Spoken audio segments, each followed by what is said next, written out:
battle, I gotta say, I was like, man, initially I was like, wow, this is for real. These dudes is going at it, because Drake was delivering, and then Kendrick came, and then Kendrick kept giving the flows, and then he just like did what he had to do, and just, man, he came out the victor.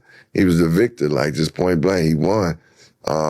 And is it like, if you're asking, is a victory for me, I think it's just a victory for hip hop that battle went down the way it did, and had people paying attention to lyrics and hip hop. Like, different generations was paying attention to that. Like, I had some of my youngins hitting me up, like, yo, you hit a new one.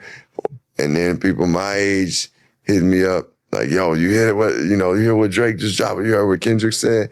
I think it does. I love that Kendrick is within a battle is able to give you like lessons and spiritual things. I'm like, damn, that is crazy. But the truth is, yeah, it's like this dude dropping like knowledge and still battling. It's like ridiculous. But that being said, it's funny you said like he's a revolutionary and still dangerous, because when we think about it, our revolutionaries were dangerous. Like Fred Hampton, Chicago, he was dangerous. Like, but dangerous for the right thing. Right. Shoot, Malcolm X, dangerous. Assata Shakur, dangerous in a way that they are dangerous for their people. And at the end of the day, Kendrick is dangerous for his people. So I got nothing but you gotta protect them. Love for them. Protect our people. How much did it make people go back and revisit old battles? Because right, once they say that battle, it's like, oh, that's the greatest battle of all time.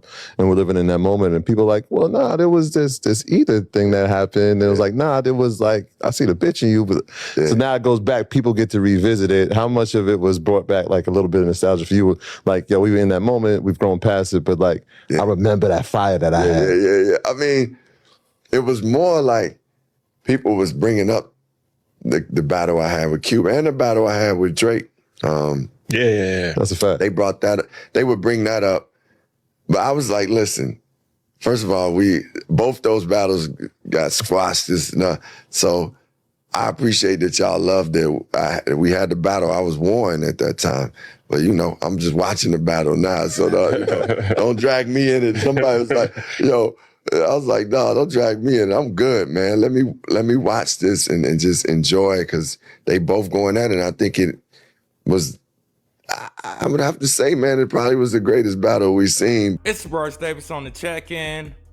And yeah, 2024 will definitely be remembered for me personally for the whole Kendrick versus Drake beef. So I put it up there with Hit 'Em Up, Who Shot Ya, Takeover, Ether, Family Matters, Not Like Us. I definitely got that up there. And for the simple fact that we got cancel culture now, the culture got extremely soft. We reached a point where I didn't think there would ever be a big rap battle again. And a lot of people forgot that Common and Drake went at it on Wax. I know it had something to do with Serena. Drake went in on Common, yo. If you listen to that whole Stay Schemin' verse, it bothers me when the guys get to acting like the broads. Then at the end when he said, you a pussy identical, you like the fucking finish line, I can't wait to run into you. Oh yeah, Drake went crazy. That whole verse was perfect. And then, Common came back, respond with the Stay Schemin' freestyle. And the nigga said, you a son of a bitch, so we know who your father is. And he said, you ain't wetting nobody, you just Canada dry. I was just like, oh shit. Like, I wasn't even expecting Common to snap like that. And I don't think Drake ever responded to that freestyle, not that he needed to or should have. It was just at a point where Drake was on such an upper trajectory that it didn't really benefit him to respond to Common, on Wax and engage with him into an actual back and forth. But anyway, let me know some of y'all's favorite rap beefs in the comments down below. And of course, if you like the video, make sure you like and subscribe.